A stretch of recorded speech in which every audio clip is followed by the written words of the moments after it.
السلام عليكم، عاملين ايه؟ يا رب تكونوا بأحسن حال. إنا لله وإنا إليه راجعون. طبعا كلنا سمعنا أو شفنا الخبر، وفاة لاعب منتخب مصر أحمد رفعت.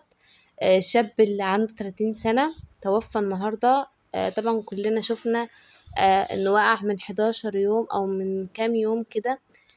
وقع في الملعب، فطبعا القلب بتاعه توقف ساعة وربع، ثم رجع للحياة تاني وعاش حياة طبيعية تاني زي أي حد بيعيش. لكن لما طلع كده في برنامج، قال إن الحدث ده غير له حياته. إن من بعد ما وقع وقلبه وقف، غير حياته، بقى قريب جدا لربنا وبقى بيعمل حاجات كويسة. النهاردة سمعنا خبر وفاته. ربنا يا رب يرحمه. شاب 30 سنة ما عملش حاجة في حياته.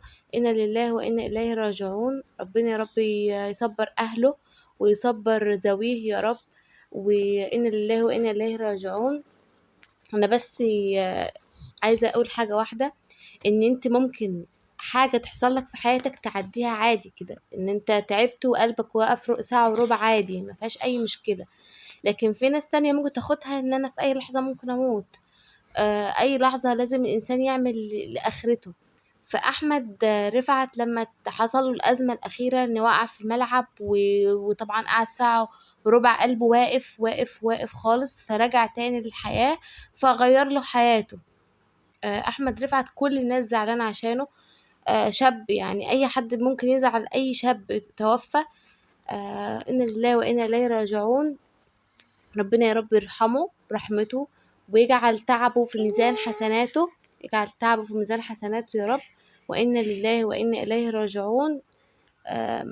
بس أنا كنت عايزة بس أقول حاجة واحدة بس، ربنا يرحمه. كنت عايزة أقول حاجة تانية، إن الإنسان لما يحصل له أي تعب أو أي حاجة، أول حاجة يفتكرها ربنا ويقرب لربنا، لأن ما انتش عارف، ساعات ده بيبقى إنذار، واللي ربنا بيحبه بيبعت له إنذار. فخليك دايما قريب من ربنا،